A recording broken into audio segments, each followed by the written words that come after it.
రాష్ట్ర ఆవిర్భావ వేడుకలను వైభవంగా నిర్వహించేందుకు కసరత్తు చేస్తుంది తెలంగాణ ప్రభుత్వం. ఇప్పటికే ఈసీ అనుమతి కూడా ఇవ్వడంతో ఏర్పాట్లపై ఉన్నతాధికారులకు దిశానిర్దేశం చేశారు సిఎస్ శాంతకుమారి. సికింద్రాబాద్లోని పరేడ్ గ్రౌండ్స్లో జరిగే ఈ ఆవిర్భావ దినోత్సవాలకు కాంగ్రెస్ అగ్రనేత సోనియా గాంధీని ఆహ్వానించారు. మరోవైపు ప్రభుత్వం తరపున అధికారికంగా నిర్వహించనున్న వేడుకలను సోనియాను ఆహ్వానించడమేంటని ప్రశ్నిస్తున్నాయి విపక్షాలు. దీంతో రాబోయే రోజుల్లో ఈ విమర్శలు ఇంకే స్థాయిలో ఉంటాయోనన్నది ఉత్కంఠ రేపుతోంది.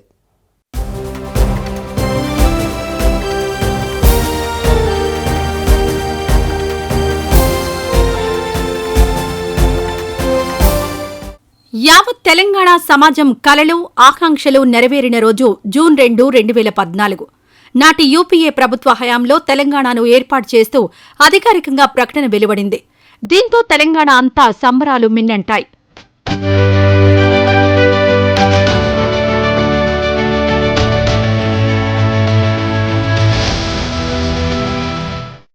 అయితే ప్రత్యేక తెలంగాణ రాష్ట్రం ఏర్పాటు అయిన తర్వాత తొలిసారిగా 2023లో కాంగ్రెస్ పార్టీ అధికారంలోకొచ్చింది. ఇంకా చెప్పాలంటే తెలంగాణను ఇచ్చిన హస్తం పార్టీ ఆధ్వర్యంలో తొలిసారిగా రాష్ట్ర అవతరణ దినోత్సవ వేడుకలు జరగబోతున్నాయి. దీంతో కాంగ్రెస్ క్యాడర్లో ఉత్సాహం వెల్లివిరుస్తోంది.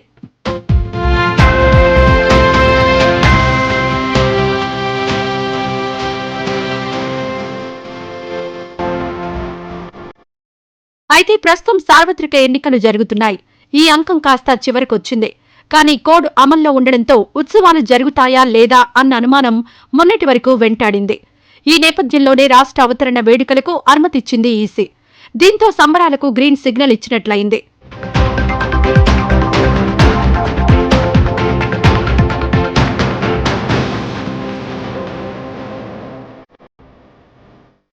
ఎన్నికల సంఘం నుంచి అనుమతి లభించడంతో వేడుకల సందర్భంగా చేపట్టాల్సిన ఏర్పాట్లపై ఉన్నతాధికారులతో సమీక్షించారు ప్రభుత్వ ప్రధాన కార్యదర్శి శాంతికుమారి.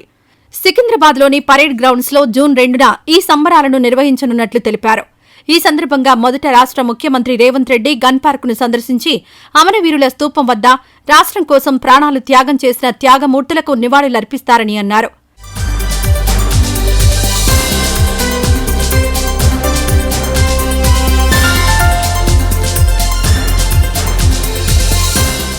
అటు వేడుకల సందర్భంగా పరేడ్ గ్రౌండ్స్ వద్ద చేపట్టాల్సిన ఏర్పాట్ల విషయంలో సిబ్బందికి దిశానిర్దేశం చేశారు సిఎస్ శాంతికుమారి. వీవీఐపీలు ప్రముఖులు ప్రయాణించే మార్గంలో పటిష్టమైన బందోబస్తు చేపట్టాలని పోలీస్ శాఖను ఆదేశించారు. కేటగిరీల వారీగా పార్కింగ్ స్థలాలు ఏర్పాటు చేయడంతో పాటు ట్రాఫిక్కు అంతరాయం కలగకుండా జాగ్రత్తలు చేపట్టాలని సూచించారు. అలాగే ఈ వేడుకలకు హాజరయ్యే సామాన్య ప్రజానీకానికి ఎలాంటి ఇబ్బందులు కలగకుండా బారికేడ్లు ఏర్పాటు చేయడంతో పాటు ఎండవేడిమి నుంచి రక్షించేందుకు షామియానాలతో నీడ వసతి కల్పించాలని ఆదేశించారు సిఎస్ శాంతికుమారి.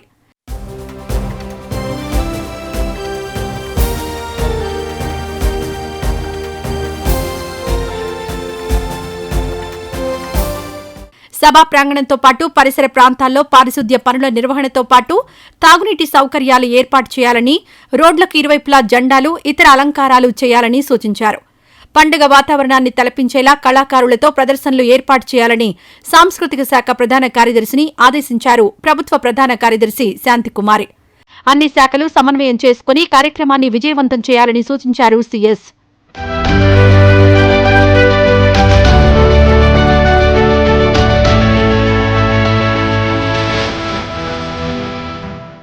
మరోవైపు కనీవిని ఎరుగని రీతిలో ఈ వేడుకల్ని నిర్వహించాలని ప్రభుత్వం భావిస్తున్న నేపథ్యంలో సీఎం రేవంత్ రెడ్డి ఎలాంటి ప్రకటనలు చేయనున్నారన్నది ఆసక్తి రేపుతోంది. అయితే ఈ సందర్భంగా కొన్ని విషయాల్లో కీలక నిర్ణయాలు వెలువడొచ్చని భావిస్తున్నారు.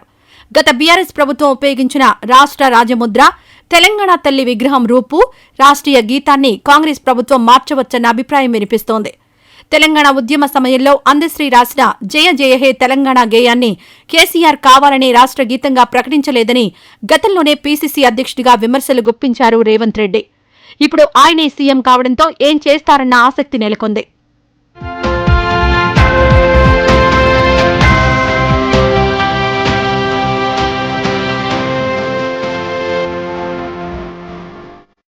ఇక తెలంగాణ ఉద్యమ సమయంలో అందరూ వాహనాలపై టీజీ అని రాసుకునేవారు.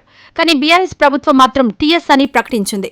అయితే టీజీ అనేది ప్రజల భావోద్వేగాలతో ముడిపడిన అంశమని ఎన్నికల సమయంలోనే చెప్పిన రేవంత్ రెడ్డి ఆ తర్వాత అధికారంలోకి రాగానే టీజీ అని మార్పించారు.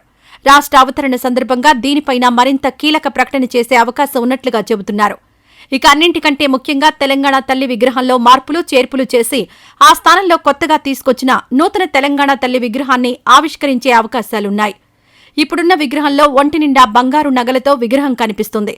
కానీ నూతనంగా తీసుకొచ్చే విగ్రహంలో తెలంగాణ పల్లెలో నివసించే అచ్చమైన ఆడపడుచుల మాదిరిగా తెలంగాణ తల్లి విగ్రహాన్ని తీసుకురానున్నట్లు సమాచారం.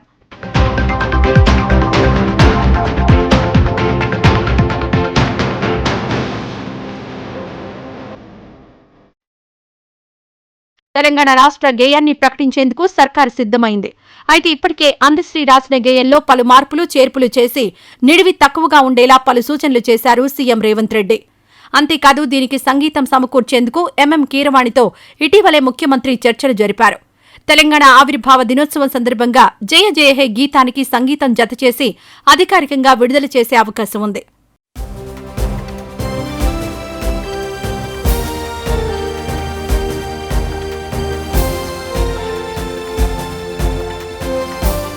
అయితే ఇవన్నీ బాగానే ఉన్నా తెలంగాణ రాష్ట్ర ఆవిర్భావ వేడుకలకు సోనియా గాంధీని ప్రభుత్వం ఆహ్వానించడంపై విపక్షాలు విమర్శలు కురిపిస్తున్నాయి. సోనియాను ఆహ్వానించడం ఏ విధంగా సరైందో చెప్పాలంటూ ప్రశ్నించారు బీజేపీ బీఆర్ఎస్ నేతలు. విపక్షాల విమర్శలకు గట్టిగా సమాధానం చెబుతోంది అధికార కాంగ్రెస్. తెలంగాణ ఇచ్చినందుకు కృతజ్ఞతలు తెలుపుతూ అభిమానం చాటుకుంటున్నామని అంటున్నారు. అంతేకాదు గతంలో వైఎస్ హయాంలో పలు కార్యక్రమాలకు యూపీఏ చైర్పర్సన్ హోదాలో ఆమెను పిలిచిన విషయాన్ని గుర్తు చేస్తున్నారు. మొత్తంగా చూస్తే చరిత్రలో నిలిచేలా రాష్ట్ర అవతరణ దినోత్సవ వేడుకలను నిర్వహించేందుకు భారీగా ఏర్పాట్లు చేస్తోంది తెలంగాణ ప్రభుత్వం.